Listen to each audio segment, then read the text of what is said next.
Olá, eu sou Alana Perônio, graduada em História pela Universidade Estadual de Feira de Santana e atualmente mestranda pela Universidade Estadual de Campinas, Unicamp. Venho apresentar para vocês hoje o meu texto Quem Conta um Conto, Aumenta um Ponto, a trajetória da luxuosa senhora baiana Rita Gomes da Silva, onde discuto um pouco sobre escravidão, gênero, mobilidade social e redes de solidariedade entre mulheres negras na Bahia do século XVIII. O texto é um fragmento do meu trabalho de conclusão de curso e hoje vem sendo apresentado em forma de comunicação através da parceria entre a Rede de Historiadores e Historiadoras Negros e Negras, Portal Gelé 10 e do Acervo Cutne. O título desse trabalho foi construído a partir das versões contadas sobre Rita, desde as fontes documentais e literárias até a minha versão dessa mesma história. Ana Ribeiro de Góes Bittencourt, neta do Major Pedro Ribeiro, não conheceu Rita pessoalmente, mas a partir das histórias que o avô contava durante a sua infância, ela demarcou esse espaço que Rita ocupava na sociedade baiana do século XVIII. Dizia ela, não a conhecia pessoalmente e, pedindo para falar, lhe foi introduzida em uma sala, onde viu uma mulata ricamente vestida. Como se sabia que Rita tinha até criadas brancas que ostentavam um grande luxo, o homem disse: Rapariga, diga à senhora dona Rita que me conceda a honra de falar-lhe. Pode dizer o que quer, tornou a mulata, que era a própria Rita. Sou a pessoa quem procura. A história de Rita Gomes da Silva perpetuou durante o imaginário social até meados do século XXI, e aí ela foi mencionada nesse fragmento do Longo Serões do Campo, da Ana Ribeiro de Góes Bittencourt, no artigo do artista plástico Emanuel Araújo, em 2004, intitulado Negras Memórias, o Imaginário Luso-Afro-Brasileiro e a Herança da Escravidão, e posteriormente virou uma história em quadrinhos da educadora Débora Barbosa, intitulado Rita Cebola, a Rainha Baiana, em 2009. Posteriormente, foi citada na tese da professora Adriana Reis, As Mulheres Negras por Cima, o caso de Luzia Gege, Escravidão, Família e Mobilidade Social, Bahia 1780 e 1830. A partir desses relatos, eu comecei a buscar um pouco mais sobre a trajetória de Rita, tentando compreender como que ela se destacava nessa sociedade e como ela conseguiu administrar ou até mesmo conquistar a riqueza.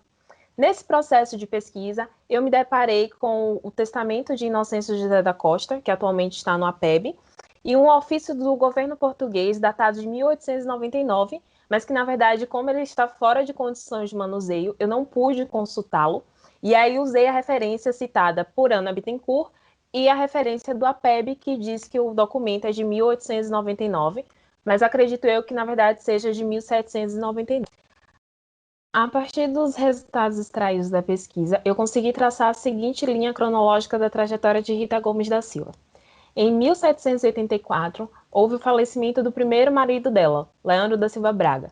Em 1790, o óbito de Constância e de Claudina, em outubro daquele ano. Constância era filha de Susana, uma mulher muito próxima a Rita, e também escravizada de Rita. Em 1791, Maria é enterrada. Em setembro de 1791, outra escrava de Rita, chamada Maria, é enterrada. Em 1792, o mesmo ano em que Rita se casou com Inocêncio José da Costa, ela enterra a escravizada Feliciana Parda em 14 de março, filha de Maria, que já havia falecido no ano anterior. Em 1801, Rita aparece batizando Caetana, de nação Gege, escrava dela. E em 1803, o batismo de Desidéria, em 9 de maio, também de nação Gege e também escrava de Rita. Em 1805, o falecimento do segundo marido de Rita e a constada documentação, infelizmente ela já havia falecido. Avançando um pouco mais nas pesquisas, principalmente nos arquivos do Family Search, eu consegui encontrar registros de óbito e de batismo em nome de Rita, e também comecei a pesquisar um pouco nos processos judiciários e registro de compra e venda. Infelizmente, no nome de Rita eu não pude encontrar muita documentação, mas a partir das relações que ela construiu com os seus casamentos, a gente consegue entender um pouquinho mais desse processo de Rita, de ascensão social e de mobilidade social de Rita Gomes da Silva. A escassez de documentos pessoais sobre mulheres, de modo geral, é muito grande, e principalmente quando a gente se debruça nos estudos sobre o período colonial. Rita não foi diferente. Além do estado físico da documentação estar muito debilitada, eu ainda me deparei com o fechamento do Arquivo Público do Estado da Bahia para a reforma, o que acaba permitindo mais possibilidades de fontes futuras serem encontradas acerca da história dessa mulher. No entanto, a partir dos dados extraídos durante a pesquisa, eu pude chegar a 4 conclusões a respeito da trajetória de Rita. Ela muito provavelmente nasceu durante a segunda metade do século XVIII, justamente por ela se casar nesse período, e a gente sabe que durante o século XVIII as mulheres geralmente eram encaminhadas ao matrimônio muito cedo. Apesar da significativa população africana na Bahia, eu não consigo acreditar que ela seja africana, até mesmo porque não encontrei nenhum documento relacionado a ela das origens de modo geral, e a documentação que encontrei sobre Rita não declara que ela fosse uma mulher preta, que era a expressão utilizada para as mulheres africanas. Mas, de fato, ela era uma mulher não branca, o que me permitiu classificá-la como uma mulher negra, já que durante a documentação a gente pode perceber que ou ela é considerada mulata ou ela é considerada parda.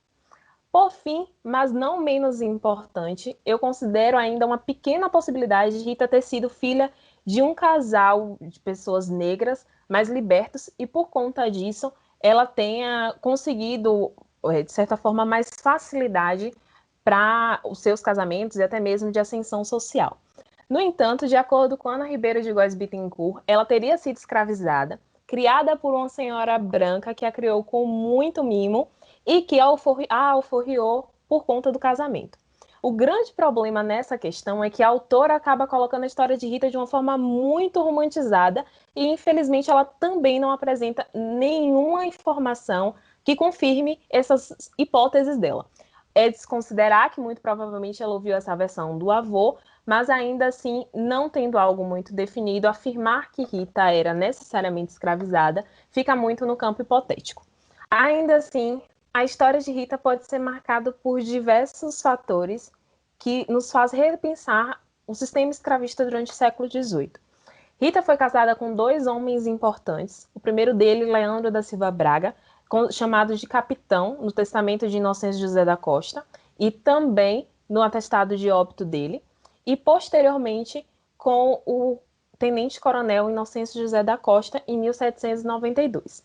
De acordo com Ana Bittencourt, durante essa transição dos seus matrimônios, Rita foi acusada de ter matado seu primeiro marido por envenenamento, mas a autora também não apresenta nenhuma outra informação que confirme o caso. No entanto, vale destacar que entre o óbito do primeiro marido e o casamento com o segundo marido, Rita já conhecia Inocêncio da Costa, e isso é registrado a partir do batismo de uma de suas escravas, chamada Claudina, em 1790. Bom, sobre o casamento de Rita e Leandro da Silva Braga, eu encontrei pouca documentação. De modo geral, ela aparece batizando suas escravas e seus escravos sozinha. E aí, somente no registro dele, de óbito dele, é possível confirmar que ela já havia se casado com ele, ficou como única testamenteira e herdeira dos bens do casal. Ele faleceu em novembro de 1784 e em setembro de 1792, ela já havia se casado com Inocêncio José da Costa, há dito que em situações misteriosas, porque ela se casou numa roça que ele tinha, atrás da igreja da cidade, e o casamento foi registrado no livro de segredos da paróquia. Durante seu segundo casamento, momento em que também ela acaba conhecendo Pedro Ribeiro, Rita demonstra ter ainda mais autonomia do que os registros anteriores. Ela aparece batizando e enterrando seus escravos, ela aparece renegociando dívidas relacionadas ao seu marido, e também é o momento em que ela se encontra com o major Pedro Ribeiro, e ele, necessitando do intermédio dela para renegociar uma dívida com o Inocêncio José da Costa, ela nega o pedido justamente por achar que aquilo não vai ser benéfico para ela e para o marido, e, consequentemente, para a situação financeira do casal. Por fim, mas não menos importante, Rita Gomes da Silva buscou ao longo de sua vida construir uma rede de solidariedade entre mulheres negras que, apesar de não ter deixado testamento, esses pedidos foram sinalizados no testamento de Inocêncio José da Costa, que faleceu em 1805, após o falecimento da sua esposa.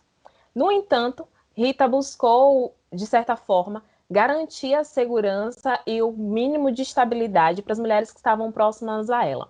A exemplo das duas filhas da preta Susana, ao que consta uma mulher africana alforriada, e que Rita criava as duas meninas. E aí, após falecer, ela deixa cuidar dessas meninas para o Inocêncio José da Costa e, posteriormente, esse passa em testamento para a Dona Úrsula Maria das Virgens. Além disso, ela e o marido acabam deixando uma certa esmola, né, chamada esmola, o que seria uma pequena quantia de réis para que as crianças pudessem ser bem cuidadas e também para que, quando elas tivessem a idade de casar, isso fosse dado como uma espécie de dote.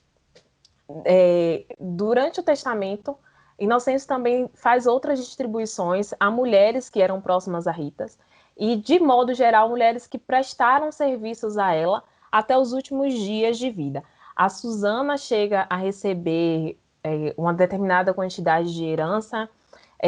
Ana Rita, que era filha de um casal que foi apadrinhado por Rita, também recebe uma herança justamente pelo vínculo muito próximo da Rita Gomes da Silva, e outras mulheres que são chamadas de comadre, a exemplo da própria Úrsula Maria das Virgens e a filha dela, que são beneficiadas ao longo do testamento.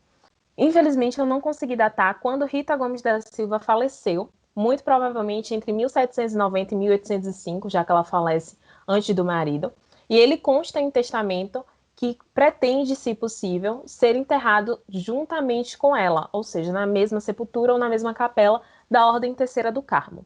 Rita faleceu sem filhos. O Inocêncio ficou como único testamenteiro e herdeiro dela, né? Posteriormente, ele distribui a herança entre pessoas próximas a ele, mas todas as heranças que são deixadas por Rita são destinadas a mulheres. A relevância deste conteúdo consiste em dar visibilidade à história das mulheres negras, no sentido de demonstrar formas de autonomia, estratégias de mobilidade social e sobrevivência durante o século XVIII. As particularidades na trajetória de Rita Gomes da Silva demonstram que as mulheres negras estavam em constante movimento e adaptação.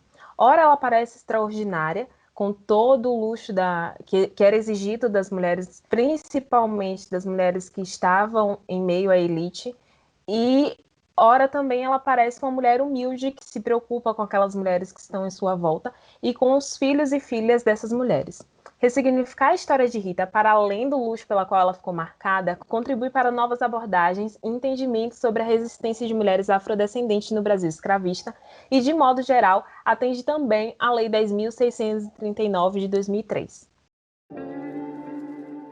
Nesta comunicação, abordei a trajetória de Rita Gomes da Silva, uma mulher negra que ficou conhecida pela alcunha de Rita Cebola. Rita morou em Salvador durante a segunda metade do século XVIII e sua história perdurou no imaginário social, marcado pelo luxo esbanjado por ela. No entanto, busquei enfatizar a autonomia exercida por Rita, seu destaque social, paralelo aos casamentos e a rede de solidariedade construída por ela. O texto estará disponível no portal Gelé10, assim como o vídeo no acervo Cutney. Agradeço a oportunidade, espero que vocês curtam e compartilhem. Até a próxima!